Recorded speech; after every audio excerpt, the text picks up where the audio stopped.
മനോഹരമായ സന്ദർഭത്തിൽ ദൈവത്തിൻ്റെ വചനം നിങ്ങളോട് സംസാരിപ്പാനുള്ള ഒരവസരം കൂടെ ദൈവം എൻ്റെ ജീവിതത്തിൽ നൽകിയതോർത്ത് ഞാൻ ദൈവത്തിന് സ്തോത്രം ചെയ്യുകയും ഞങ്ങളെ ഓർക്കുകയും സ്നേഹിക്കുകയും ഞങ്ങളെ ഓർത്ത് പ്രാർത്ഥിക്കുകയും ഞങ്ങളുടെ ശുശ്രൂഷകൾക്ക് പ്രോത്സാഹനങ്ങൾ നൽകുകയും ചെയ്യുന്ന എല്ലാ പ്രിയപ്പെട്ടവർക്കും ക്രിസ്തീയ വന്ദനം അറിയിക്കുകയും ചെയ്യുകയാണ്. നാം ദൈവത്തിൻ്റെ വചനത്തിൽ നിന്ന് ചിന്തിച്ചുകൊണ്ടിരിക്കുന്നതും എന്ന് ചിന്തിക്കുവാനായിട്ട് ആഗ്രഹിക്കുന്നതുമായ വചനം അപ്പോസ്തല പ്രവൃത്തികളുടെ പുസ്തകം 13-ാം അധ്യായത്തിൽ നിന്നാണല്ലോ. അതിന് 46-ാമത് വാക്യം ഇങ്ങനെ വായിക്കുന്നു: അപ്പോൾ പൗലോസും ബർന്നബാസും ധൈര്യം പൂണ്ട് ദൈവവചനം നിങ്ങളോട് പറയുന്നത് ആവശ്യമായിരുന്നു, എന്നാൽ നിങ്ങൾ അതിനെ തള്ളി നിങ്ങളെ തന്നെ നിത്യജീവന് അയോഗ്യർ എന്ന് വിധിച്ചു കളഞ്ഞതിനാൽ ഇതാ ഞങ്ങൾ ജാതികളിലേക്ക് തിരിയുന്നു എന്ന വചനമാണ്. 3 ഭാഗങ്ങളായി ഈ വാക്യം തിരിച്ചുകൊണ്ട് നാം ചിന്തിക്കുന്നെങ്കിൽ, ഒന്ന്, പൗലോസിൻ്റെ അസാധാരണമായിട്ടുള്ള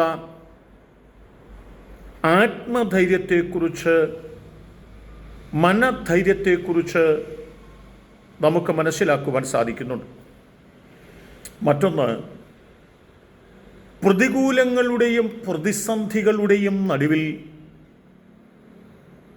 ധൈര്യത്തോടുകൂടി ദൈവത്തിൻ്റെ വചനം സംസാരിക്കുന്ന ഒരു പൗലോസിനെ കാണുവാൻ കഴിയുന്നുണ്ട്.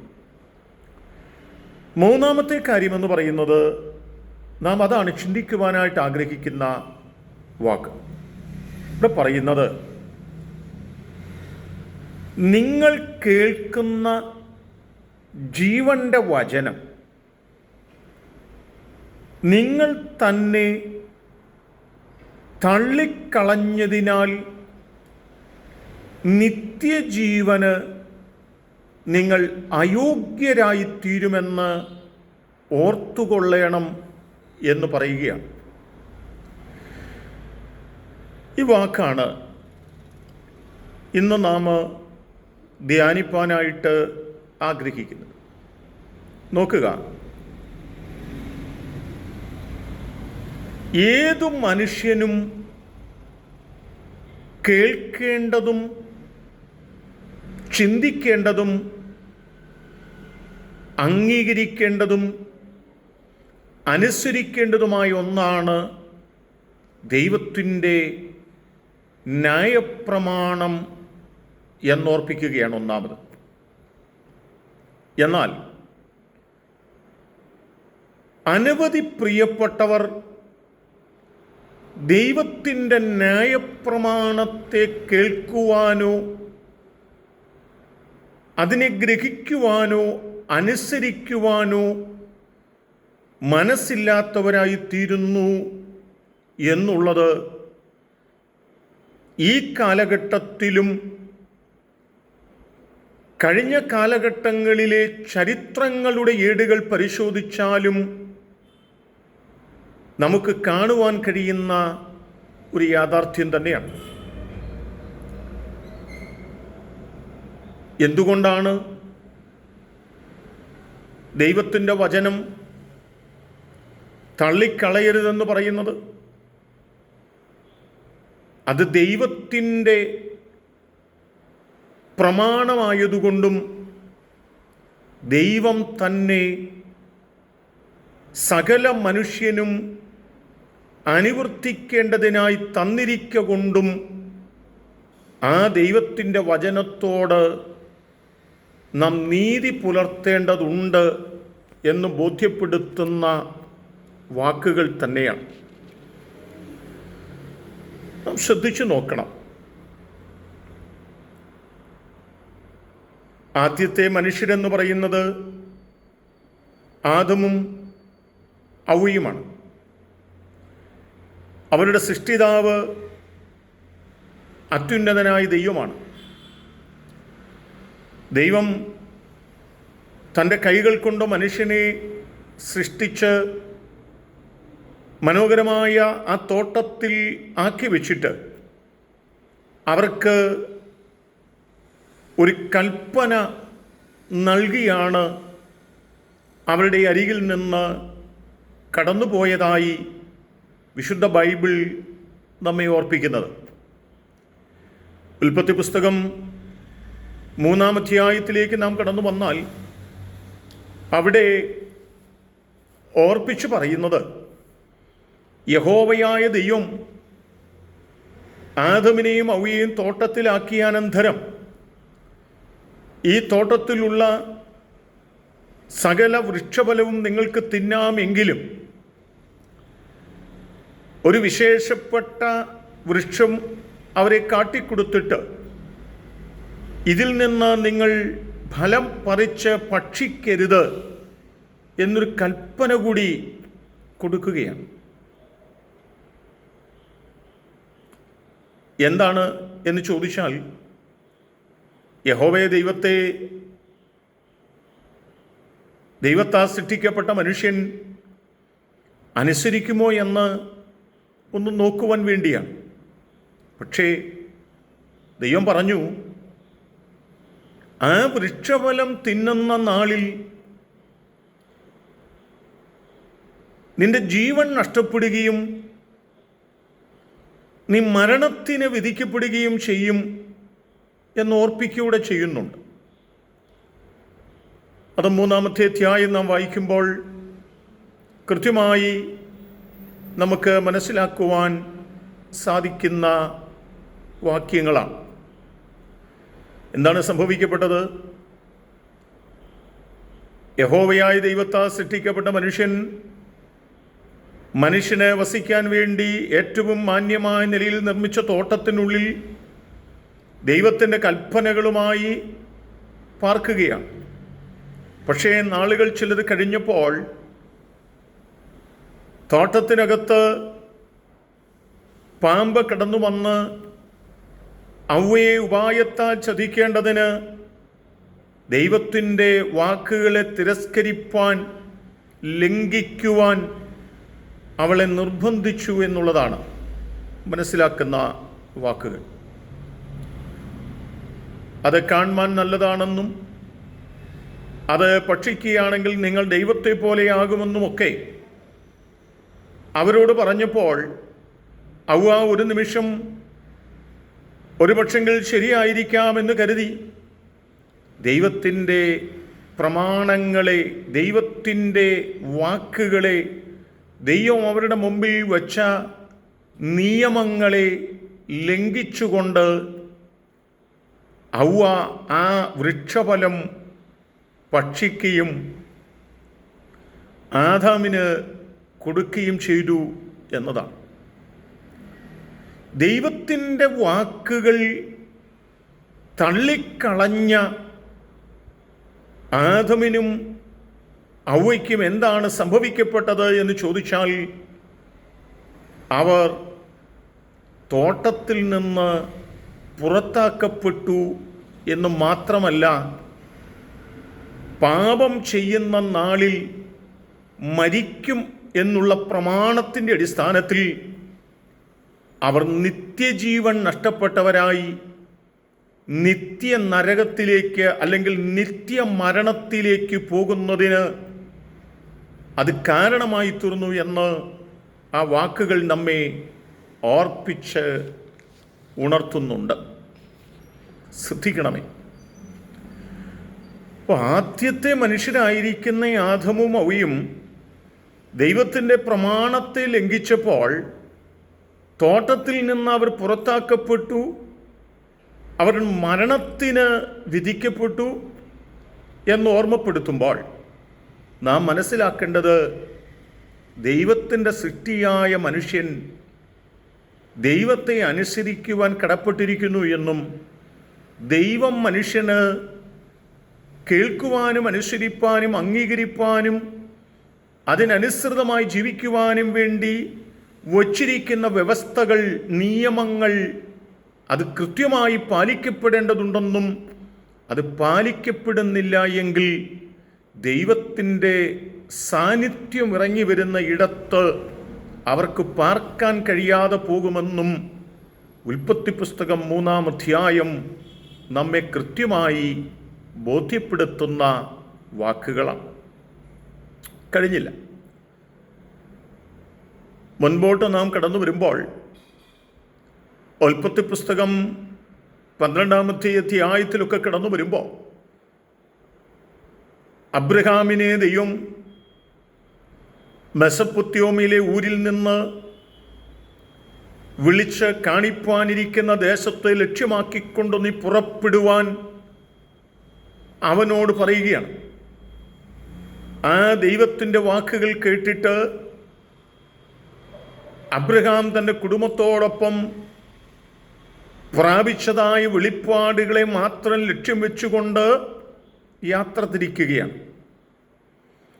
ആ യാത്ര മുൻപോട്ട് പോകുമ്പോൾ അബ്രഹാമിനോട് കൂടെ തൻ്റെ പിതാവ് തേരഹും മാത്രമല്ല തൻ്റെ സഹോദരൻ ലോത്തും ഉണ്ടായിരുന്നു. അവർ മാത്രമല്ല, 2 വ്യക്തികളുടെ പേരുകൾ ഞാൻ സൂചിപ്പിച്ചു എന്ന് മാത്രമേ ഉള്ളൂ. അവരൊരുമിച്ച് യാത്ര ചെയ്തെങ്കിലും യാത്രയുടെ ഒരു കാലഘട്ടത്തിൽ എത്തിയപ്പോൾ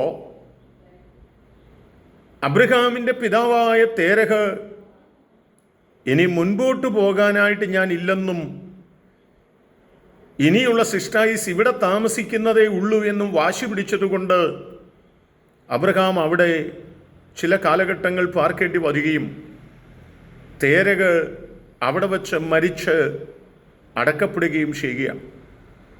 പക്ഷേ താൻ കണ്ട വെളിപ്പാടുകളുടെ മൂല്യത്തെ ഉയർത്തിപ്പിടിച്ചുകൊണ്ട് അബ്രഹാം വീണ്ടും മുൻപോട്ട് യാത്ര ചെയ്യുമ്പോൾ തന്നോടുകൂടെ വീണ്ടും ലോത്തുണ്ടായിരുന്നു. ലോത്ത് വാസ്തവത്തിൽ അബ്രഹാമിനോട് കൂടെ ഏറിയ വർഷങ്ങൾ ഉണ്ടായിരുന്നു എന്നതിനാൽ അബ്രഹാമിൻ്റെ ഹൃദയത്തിൻ്റെ അകത്തളത്തിൽ വെളിപ്പെട്ട ആത്മനിറവ്, അല്ലെങ്കിൽ തനിക്ക് ദൈവത്തോടുള്ള അനുസരണം, അല്ലെങ്കിൽ പ്രമാണത്തിൽ നിൽക്കുന്ന അബ്രഹാമിനെ വളരെ കൃത്യമായ തലത്തിൽ കണ്ട് മനസ്സിലാക്കുകയും ആ കാര്യങ്ങളുടെ ഗൗരവങ്ങൾ വ്യക്തമായ തലത്തിൽ തിരിച്ചറിയുകയും ചെയ്തിട്ടുള്ള ഒരു മാന്യ വ്യക്തി തന്നെയായിരുന്നു ലോത്ത് എന്ന് മറക്കരുത്. ഇത് പറയാനുള്ള കാരണം, അബ്രഹാമിൻ്റെ വീട്ടിലേക്ക് വന്ന ഒരു ചെറിയ പെൺകുട്ടി അബ്രഹാമിൻ്റെ വീട്ടിൽ വന്ന സമയം മുതൽ തൻ്റെ ഭാര്യ സാറായിയോടൊപ്പം പാർക്കുകയാണ്.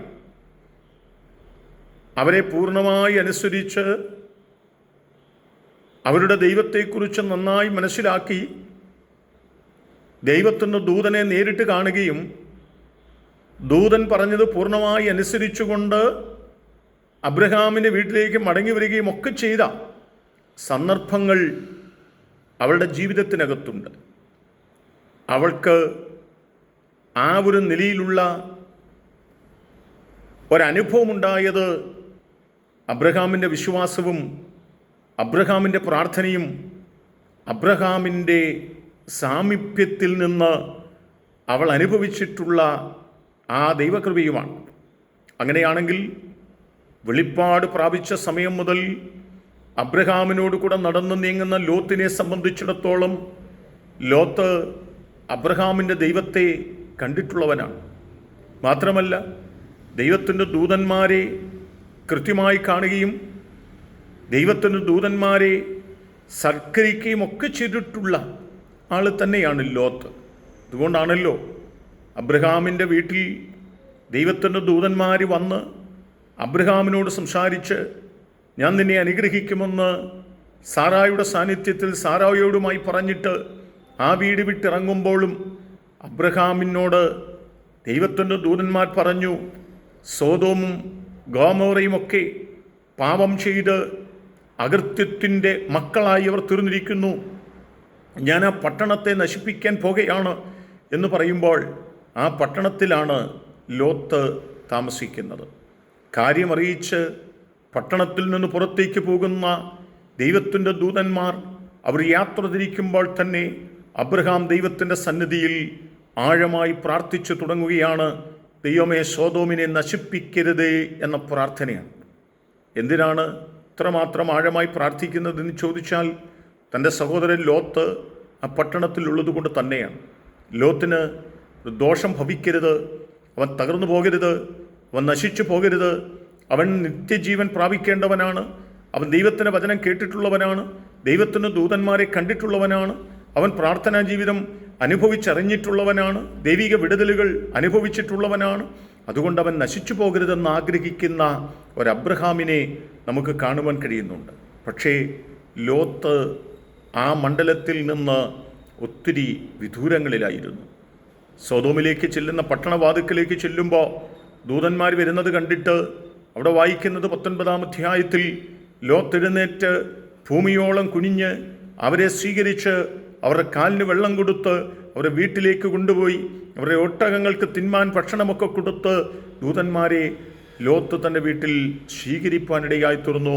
അവരുടെ ജീവൻ നിലനിർത്തുവാൻ വേണ്ടി സ്വന്തം ജീവൻ ബലിയാടാക്കുവാൻ പോലും മനസ്സ് കാണിക്കുന്ന ഒരു ലോത്തിനെ കാണുവാൻ കഴിയുന്നുണ്ട്.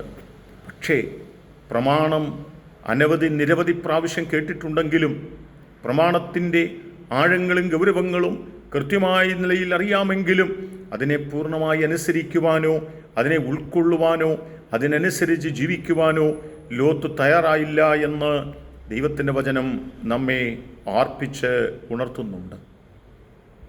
കേൾക്കണം. ദൈവത്തിൻ്റെ സൃഷ്ടിയായ ആദമും ഹവ്വയും ദൈവത്തിൻ്റെ പ്രമാണത്തിന് വില കൊടുക്കാഞ്ഞതുകൊണ്ട് അവർ തോട്ടത്തിൽ നിന്ന് പുറത്താക്കപ്പെട്ടു. അബ്രഹാമിൻ്റെ ക്രിസ്തീയ ജീവിതം കണ്ട, അബ്രഹാമിൻ്റെ ആത്മീക ജീവിതം കണ്ട, അബ്രഹാമിൻ്റെ ദൈവഭയമുള്ള ജീവിത പശ്ചാത്തലം കണ്ട് ആ നിലകളിൽ വളർന്നു വന്ന ലോത്ത് അപ്രമാണത്തിന് വിരോധമായി താൻ ജീവിക്കുവാനിടയായി തീർന്നു. പാപപങ്കുലമായ മണ്ണിൽ പാപത്തോട് കൂടുതൽ ഇടപഴകി ആ നിലകളിൽ ജീവിക്കുവാനിടയായതുകൊണ്ട് ലോത്തിൻ്റെ ജീവിതവും ലോത്തിൻ്റെ കുടുംബവും തകർന്നുപോയ ചരിത്രമല്ലേ അവിടെ നമ്മൾ വായിക്കുവാൻ കഴിയുന്നത്. സോദോമിന് നാശം വന്ന് ഭവിക്കുകയാണ്. ദൈവത്തിൻ്റെ ദൂതൻ ലോത്തിനെയും ഭാര്യയെയും 2 കുഞ്ഞുങ്ങളെയും കൈക്ക് പിടിച്ച് പട്ടണത്തിന് പുറത്തേക്ക് കൊണ്ടുപോകാൻ പരിശ്രമിക്കുകയാണ്, അവരെ രക്ഷിപ്പാൻ വേണ്ടി. മറ്റൊന്നുമല്ല, അബ്രഹാമിൻ്റെ ആ പ്രാർത്ഥന, അബ്രഹാമിൻ്റെ നിലവിളി, അത് ദൈവത്തിൻ്റെ സന്നിധിയിൽ നിൽക്കുന്നത് കൊണ്ട് അവർ നശിച്ചു പോകാതിരിക്കേണ്ടതിന് അവർ സ്വയമായി പട്ടണം വിട്ടു പോകില്ലെന്ന് തിരിച്ചറിഞ്ഞിട്ട് ദൈവത്തിൻ്റെ ദൂതന്മാർ ലോത്തിനെ കൈക്ക് പിടിച്ച് പട്ടണത്തിന് പുറത്തു കൊണ്ടുവന്നിട്ടും പറഞ്ഞു, തിരിഞ്ഞു നോക്കാതെ പൊയ്ക്കൊള്ളുവാനായിട്ട് പറയുന്നുണ്ട്. പക്ഷെ എന്താ ഭവിച്ചത്? ലോത്തിൻ്റെ ഭാര്യ പട്ടണത്തിന് എന്താണ് ഭവിക്കുന്നതെന്ന് നോക്കാൻ തിരിഞ്ഞു നോക്കി എന്നുള്ളതാണ്. തിരിഞ്ഞു നോക്കരുത് എന്ന് പറഞ്ഞാൽ തിരിഞ്ഞു നോക്കുന്നത് നാശത്തിലേക്ക് നിന്നെ കൊണ്ട് എത്തിക്കൂ എന്ന് ലോത്തിൻ്റെ ഭാര്യയെ ഓർമ്മപ്പെടുത്തി കൊടുത്തു. ആ ചരിത്രം ഇന്നും നമ്മുടെ മുമ്പിൽ നിൽക്കുകയാണ്. ദൈവത്തിൻ്റെ ദൂതൻ്റെ വാക്കുകളെ തിരസ്കരിച്ചുകൊണ്ട് ലോത്തിൻ്റെ ഭാര്യ ഒന്ന് തിരിഞ്ഞു നോക്കിയത് കൊണ്ടാണ് അവൾ പുതൂണായിപ്പോയത്. അവൾക്ക് പിന്നെ മുൻപോട്ട് പോകുവാൻ സാധിച്ചില്ല. തിരിഞ്ഞു നോക്കാതെ മുന്നോട്ട് മാത്രം നോക്കി ഓടിപ്പോകുന്ന ലോത്തിനെയും 2 മക്കളെയും നമുക്ക് കാണുവാൻ കഴിയുന്നുണ്ട്. ദൂതനെ അവരനുസരിച്ചു എന്നത് സത്യം തന്നെയാണ്. പക്ഷേ അവരുടെ ജീവിത കാലഘട്ടത്തിൽ പ്രമാണത്തെ അനുസരിച്ച് പ്രമാണപ്രകാരം ജീവിക്കുവാൻ അവർ കൂട്ടാക്കാഞ്ഞതുകൊണ്ട് ആ കുടുംബം തകർന്നു പോയ ചരിത്രമാണ് നമുക്ക് ആ ഭാഗത്ത് നിന്ന് ഗ്രഹിപ്പാനും മനസ്സിലാക്കുവാനും കഴിയുന്നത്. എന്നെ കേൾക്കുന്ന പ്രിയപ്പെട്ടവരെ, ഞാൻ എന്താണ് പറയുന്നത്? ദൈവത്തിൻ്റെ വാക്കുകൾക്ക് വില കൊടുക്കുവാൻ, ദൈവത്തിൻ്റെ വാക്കുകൾക്ക് മൂല്യം കൊടുക്കുവാൻ, അതിനെ പൂർണ്ണമായി അനുസരിക്കുവാൻ, അംഗീകരിക്കുവാൻ നാം മനസ്സ് കാണിക്കേണ്ടതുണ്ട് എന്ന് നമ്മെ പഠിപ്പിക്കുന്ന ഭാഗമല്ലേ അവിടെയും കാണുവാനായിട്ട് കഴിയുന്നത്. അടുത്തൊരു ഭാഗത്തേക്കൂടെ നമുക്കൊന്ന് പോയി നോക്കാം. നമുക്കറിയാം, ഇസ്രായേലിൻ്റെ രാജാവായിട്ട് ശൗല് കയറി വരികയാണ്. ശൗലേറിയ വർഷങ്ങൾ ഇസ്രായേലിൻ്റെ രാജാവായിട്ടിരുന്നു.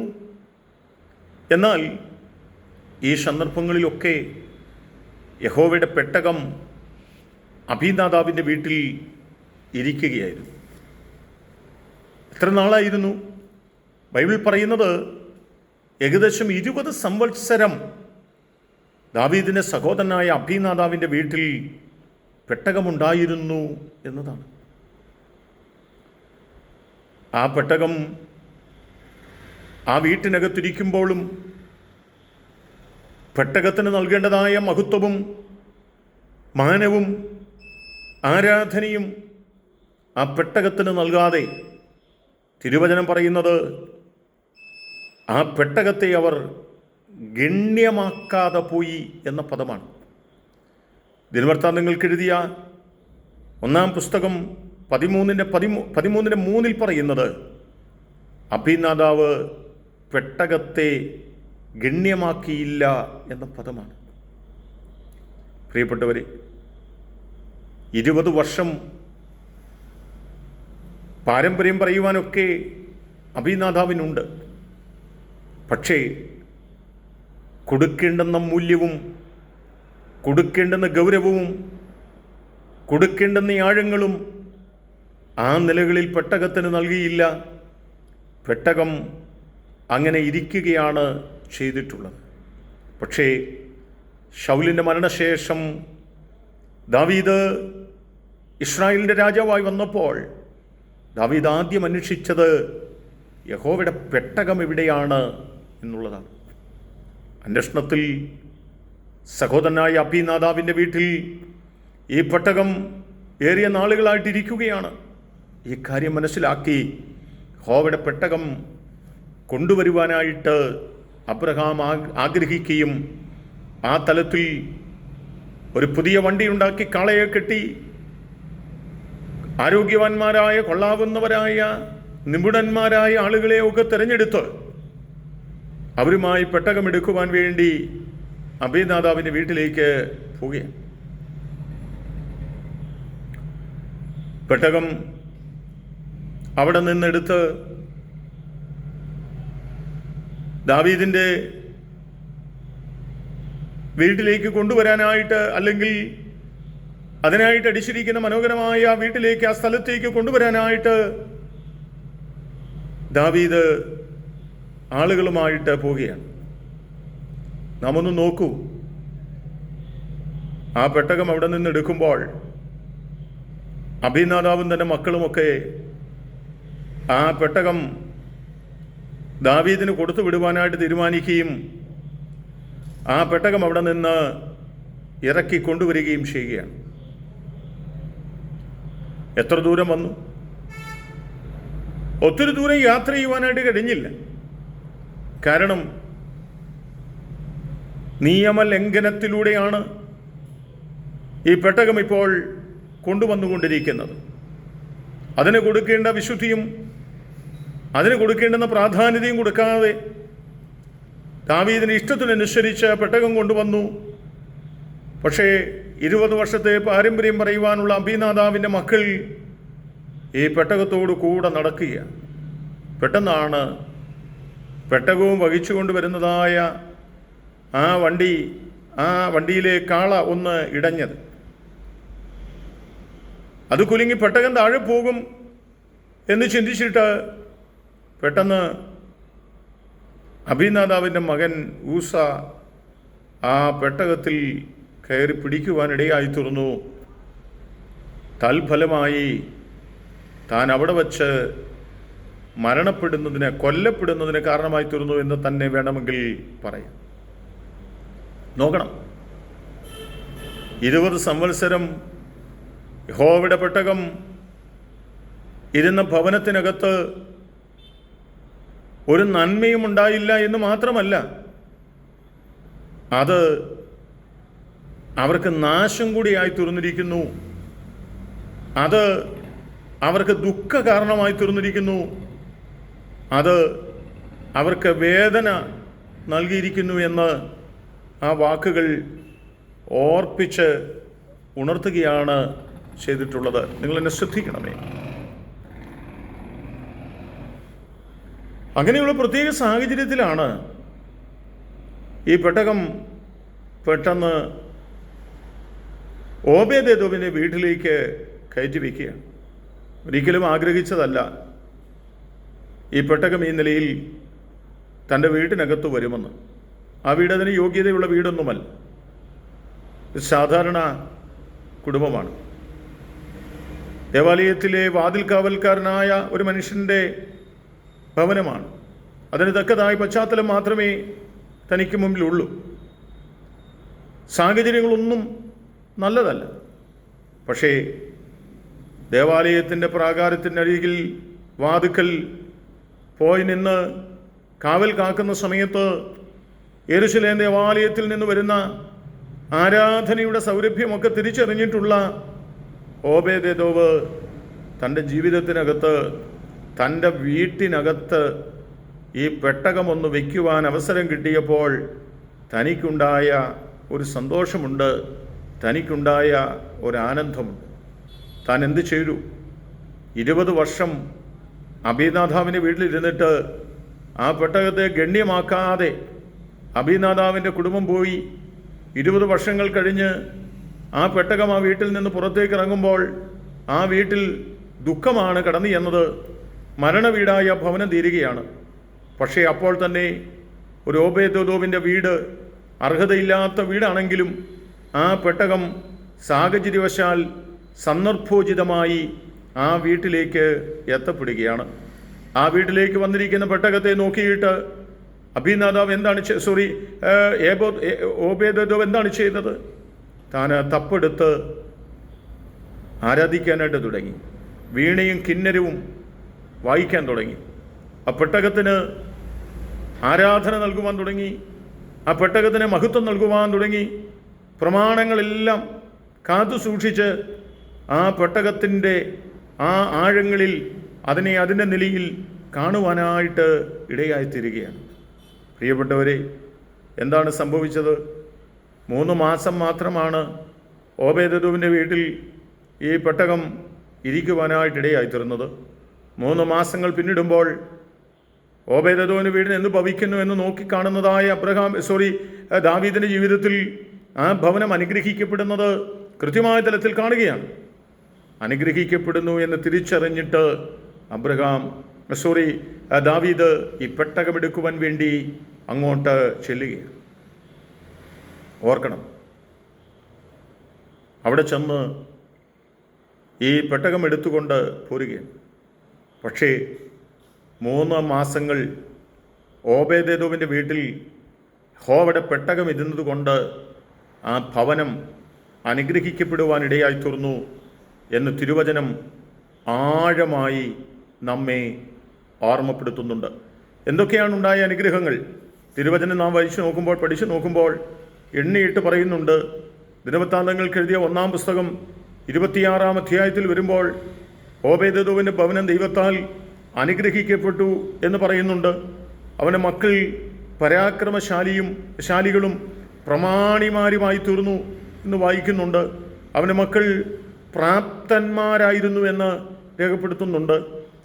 വീണ്ടും പറയുമ്പോൾ ശുശ്രൂഷയ്ക്ക് അതിപ്രാപ്തന്മാരായ മക്കൾ അവനുണ്ടായിരുന്നു എന്നും ഓർമ്മപ്പെടുത്തുന്ന വാക്കുകൾ നമുക്ക് ശ്രദ്ധിപ്പാനായിട്ട് കഴിയുന്ന വാക്കുകൾ തന്നെയാണ്. ശ്രദ്ധിക്കണമേ പ്രിയപ്പെട്ടവരെ. അപ്പോൾ പെട്ടകത്തിന് മൂല്യം കൊടുക്കണം, ദൈവത്തിൻ്റെ വചനത്തിന് പ്രാധാന്യത കൊടുക്കണം.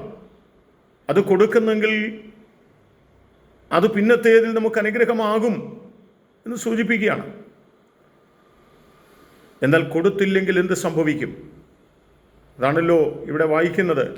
പ്രവൃത്തികളുടെ പുസ്തകം 13-ാം അധ്യായത്തിൻ്റെ 46 വാക്യത്തിൽ ഞാൻ പറയുന്ന പദമാണ് ഇതാണ്: ഭയപ്പെടുത്തുന്നവരുടെ മുൻപിൽ ദൈവവചനം പ്രസംഗിക്കുന്നതിൻ്റെ ഗൗരവം തിരിച്ചറിഞ്ഞ് പൗലോസ് ജീവൻ്റെ സന്ദേശം വിളിച്ചു പറയുന്നു. പക്ഷേ അതിനെ അംഗീകരിക്കേണ്ട, അതിനെ സ്വീകരിക്കേണ്ട, അതിൻ പ്രകാരം ജീവിക്കുവാൻ വിളിക്കപ്പെട്ടിട്ടുള്ള ആളുകൾ പൂർണ്ണമായി അതിനെ തള്ളിക്കളഞ്ഞതുകൊണ്ട് അവരുടെ ജീവന് അവർ അയോഗ്യരായി തീർന്നു. അവർ നിത്യജീവൻ പ്രാപിക്കാൻ കഴിയാത്തവരായി തീർന്നു എന്നോർപ്പിക്കല്ലേ. അപ്പോൾ ആദമിനും ഹവ്വയ്ക്കും തോട്ടത്തിൽ നിന്ന് പുറത്താക്കപ്പെടേണ്ടി വന്നത് പ്രമാണം ലംഘിച്ചതുകൊണ്ടാണ്, ദൈവത്തിൻ്റെ വാക്കുകളെ തള്ളിക്കളഞ്ഞതുകൊണ്ടാണ്. ലോത്തിൻ്റെ ഭാര്യ ഉപ്പുതൂണായി പോയത് ദൈവത്തിൻ്റെ ദൂതൻ്റെ വാക്കുകളെ അവൾ തിരസ്കരിച്ചതുകൊണ്ടാണ്. ലോത്തിൻ്റെ ഭവനം നശിച്ചു പോകുവാൻ, തകർന്നു പോകുവാനുള്ള കാരണം ദൈവത്തിൻ്റെ വചനത്തിൽ നിൽക്കണമെന്നുള്ള പ്രമാണം ആധികാരികമായി ആഴമായി തിരിച്ചറിഞ്ഞിട്ടും അതിന് വില കൊടുത്ത് ആ നിലകളിൽ ജീവിക്കാനായിട്ട് മനസ്സ് കാണിക്കാതെ പോയതുകൊണ്ടാണ്. അബീനാദാവിൻ്റെ ഭവനം ഒരു ദുഃഖഭവനമായി തീർന്നത് ദൈവത്തിൻ്റെ പെട്ടകത്തിന് കൊടുക്കേണ്ടുന്ന ഗൗരവം കൊടുക്കാതിരുന്നതുകൊണ്ടാണ്. ഇത്രയും കാര്യം നാം തിരിച്ചറിയണം.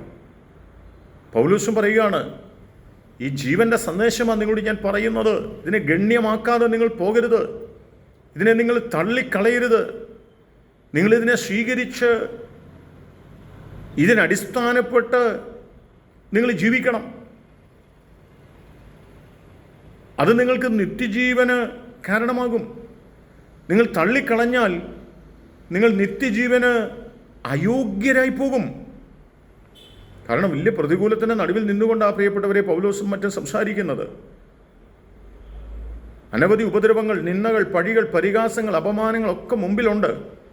അതിനെയൊക്കെ നേരിട്ടുകൊണ്ടാണ് പൗലോസ് പ്രസംഗിക്കുന്നത്. ആ പൗലോസ് പ്രസംഗിക്കുമ്പോൾ അതിനെ പൂർണ്ണമായി തള്ളിക്കളഞ്ഞുകൊണ്ട് മുന്നോട്ട് പോകുന്നത് കൊണ്ടാണ് പൗലോസ് പറയുന്നത്, നിങ്ങൾ നിത്യജീവന് അയോഗ്യരായി തീരാൻ പോകുന്നു എന്ന വാക്ക്. കുറച്ചുകൂടെ മുൻപോട്ട് ഒന്ന് വരട്ടെ. ദൈവത്തിൻ്റെ വചനം നാം പരിശോധിക്കുമ്പോൾ ലൂക്കോസിൻ്റെ സുവിശേഷത്തിനകത്ത് ഒരു ഭാഗം ഓർപ്പിക്കുന്നുണ്ട്. അതിന് 16-ാമത്തെ അധ്യായമാണ്. നമുക്ക് എല്ലാവർക്കും അറിയാവുന്ന ഒരു ഭാഗമാണല്ലോ.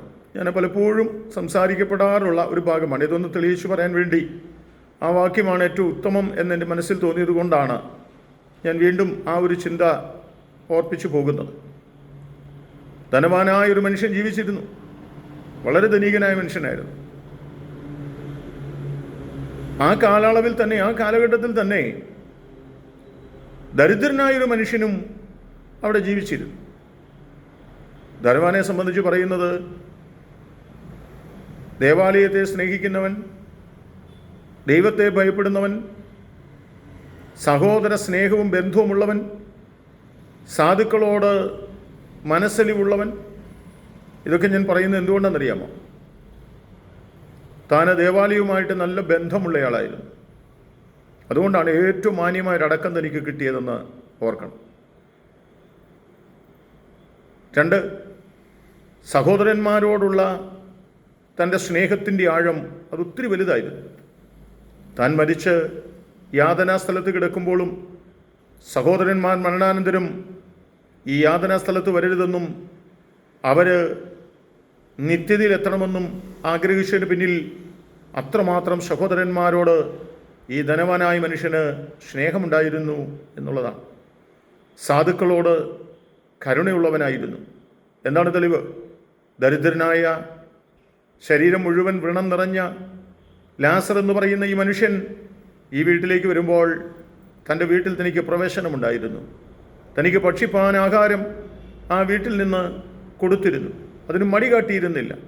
അങ്ങനെയാണെങ്കിൽ സാധുക്കളോടുള്ള കരുണ, ദേവാലയത്തോടുള്ള സ്നേഹം, സഹോദരങ്ങളോടുള്ള ആത്മബന്ധം അല്ലെങ്കിൽ സ്നേഹം, ദരിദ്രരോടുള്ള, സാധുക്കളോടുള്ള മനോഭാവം, ഇതെല്ലാം ദൈവത്തെ ആഴമായി ഭയപ്പെടുന്ന, ഉള്ളിൽ നിന്ന് ഭയപ്പെടുന്നൊരു മനുഷ്യന് മാത്രമുള്ള യോഗ്യതകളാണ്. എന്നാൽ അതേ പട്ടണത്തിലുള്ള ലാസർ എന്ന് പറയുന്ന മനുഷ്യൻ, ദരിദ്രനായ മനുഷ്യൻ, തന്നെ നമ്മളൊന്ന് നോക്കിക്ക്. സാധ്യതകളൊന്നും മുൻപിലില്ല, സ്നേഹിക്കാൻ സഹോദരങ്ങളില്ല, കയറിക്കിടക്കാനൊന്നുമില്ല, സാധുക്കൾക്ക് കൊടുക്കുവാനായിട്ട് കൈവശമൊന്നുമില്ല. ദാരിദ്ര്യത്തിൻ്റെ വാർത്തകൾ മാത്രമാണ് പറയാനുള്ളത്. മാത്രമല്ല, തൻ്റെ രോഗാവസ്ഥ തന്നെ വല്ലാണ്ട് വ്യതപ്പെടുത്തുന്ന പശ്ചാത്തലത്തിലുള്ളവനാണ്. പക്ഷേ ഒരു കാര്യം നമ്മൾ തിരിച്ചറിയണം.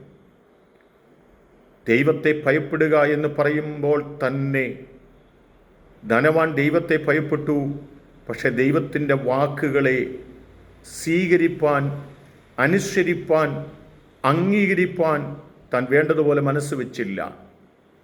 പക്ഷേ ലാസറിനെ സംബന്ധിച്ച് പറയുമ്പോൾ ലാസർ ദൈവത്തെ ഭയപ്പെട്ടു എന്ന ഒറ്റ വാക്കിൽ പറഞ്ഞ് അവസാനിപ്പിക്കപ്പെടുകയല്ല. ലാസർ ദൈവവചനത്തിനനുസരിച്ച് ജീവിച്ചു.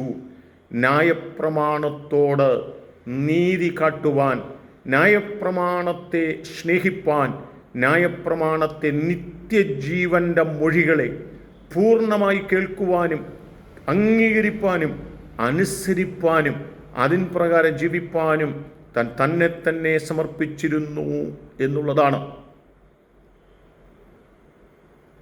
നോക്കൂ, രണ്ടുപേർക്കും എന്താ ഭവിച്ചത്? ധനവാൻ മരിച്ചു, ശ്രേഷ്ഠമായി അടക്കം കിട്ടി, പിന്നീട് ചെയ്യേണ്ടതായ കർമാചാരങ്ങളെല്ലാം നടക്കുന്നുണ്ട്. പക്ഷെ തൻ്റെ ആത്മാവ് നിത്യജീവനിൽ പോയില്ല എന്ന് പറഞ്ഞാൽ ഇവിടെ പൗലോസ് പറയുന്നത് പോലെ കേട്ട ജീവൻ്റെ സന്ദേശത്തെ അവർ മനഃപൂർവമായി എന്തു ചെയ്തു? തള്ളിക്കളഞ്ഞതുകൊണ്ട് അവർക്ക് നിത്യജീവൻ പ്രാപിക്കാൻ കഴിയാതെ പോയി എന്ന് പറയുന്നത് പോലെ ധനവാനായ മനുഷ്യൻ കേട്ട ജീവൻ്റെ സന്ദേശം, നിത്യജീവൻ്റെ സന്ദേശം ധനവാനായ മനുഷ്യൻ തള്ളിക്കളഞ്ഞതുകൊണ്ട് നിത്യജീവൻ പ്രാപിപ്പാൻ താൻ യോഗ്യനായില്ല, താൻ അയോഗ്യനായിപ്പോയി എന്നതാണ്. അക്കാര്യം എനിക്ക് മനസ്സിലാകുകയാണ്. ഇപ്പോൾ യാതനാസ്ഥലത്ത് കിടന്നുകൊണ്ട് സ്വർഗത്തിലേക്ക് നോക്കുമ്പോൾ, ഉയരത്തിലേക്ക് നോക്കുമ്പോൾ അബ്രഹാമിൻ്റെ മടിയിൽ ലാസർ ഇരിക്കുന്നത് കണ്ടു. അബ്രഹാമിനെ വിളിച്ച അബ്രഹാം, പിതാവേ, അവനെ എൻ്റെ അരികിലേക്കൊന്ന് വിടുമോ? ഒരൽപ്പം വെള്ളം അവൻ്റെ വിരലിൻ്റെ തുമ്പിൽ മുട്ടിച്ച് എൻ്റെ നാക്കൊന്ന് തണുപ്പിക്കുവാൻ അവനെ ഒന്ന് അയക്കുമോ എന്ന് ചോദിക്കുമ്പോൾ അബ്രഹാം പറയുന്നത്, നമുക്കിടയിൽ ഒരു പിളർപ്പുണ്ട്, ഇവിടെ നിന്നാർക്കും അങ്ങോട്ടും അവിടെ നിന്നാർക്കും ഇങ്ങോട്ടും വരുവാൻ സാധ്യമല്ല എന്ന് ബോധ്യപ്പെടുത്തുന്ന വാക്കുകളും ലൂക്കോസിൻ്റെ സുവിശേഷം 16-ാം അധ്യായത്തിൽ രേഖപ്പെടുത്തപ്പെടുന്നുണ്ട്. അപ്പോഴാണ് ധനവാൻ പറയുന്നത്, വരുവാനായിട്ട് സാധിക്കില്ലെങ്കിൽ ഭൂമിയിലേക്ക് അവനെ ഒന്ന് അയക്കണം. എന്തിനാണെന്നറിയാമോ? ഈ ജീവസന്ദേശം, ഈ രക്ഷാസന്ദേശം, ഈ നിത്യജീവൻ്റെ മൊഴി എൻ്റെ സഹോദരന്മാരെ ഒന്നറിയിക്കുവാൻ വേണ്ടി ലാസറിനെ പറഞ്ഞയക്കണമെന്ന് ആവശ്യപ്പെടുന്നതായ പദങ്ങൾ നിങ്ങൾ ശ്രദ്ധിച്ചു നോക്കൂ പ്രിയരെ. ധനവാൻ എന്താണ് മനസ്സിലായത്? ലാസർ ദരിദ്രനായിരുന്നു, രോഗിയായിരുന്നു, ജീവിതകാലം മുഴുവൻ കഷ്ടമനുഭവിച്ചവനായിരുന്നു. പക്ഷേ ദൈവത്തിൻ്റെ വചനം താൻ വായിച്ചിട്ടുണ്ട്, ഗ്രഹിച്ചിട്ടുണ്ട്, അതിനനുസരിച്ചാണ് താൻ ജീവിക്കുന്നത്. അതുകൊണ്ട് ഈ ദൈവത്തിൻ്റെ വചനം അനുസരിച്ചെങ്കിൽ മാത്രമേ നിത്യജീവൻ പ്രാപിക്കാൻ കഴിയൂ എന്ന് മനസ്സിലാക്കിയതുകൊണ്ട് താൻ അറിഞ്ഞിരുന്ന നിത്യജീവൻ്റെ സന്ദേശം താൻ ധനവാനായ മനുഷ്യനോട് കൂടെ കൂടെ പറയുമായിരുന്നു.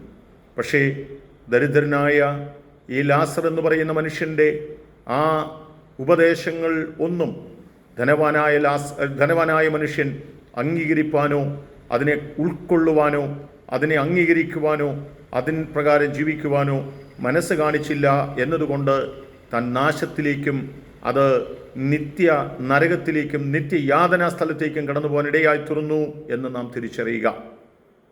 അപ്പോൾ തന്നെ വചനം വായിച്ച, വചനം പഠിക്കുന്ന, വചനത്തിൽ നിലനിൽക്കുന്ന ഈ അനുഗ്രഹീതനായ ലാസർ എന്നു പേരുള്ള ഈ മനുഷ്യൻ നിത്യജീവനിൽ പ്രവേശിച്ചു എന്നും ദൈവത്തിൻ്റെ വചനം വായിക്കുമ്പോൾ എന്താണ് നമുക്ക് തരുന്ന ആഴമായ പാഠം?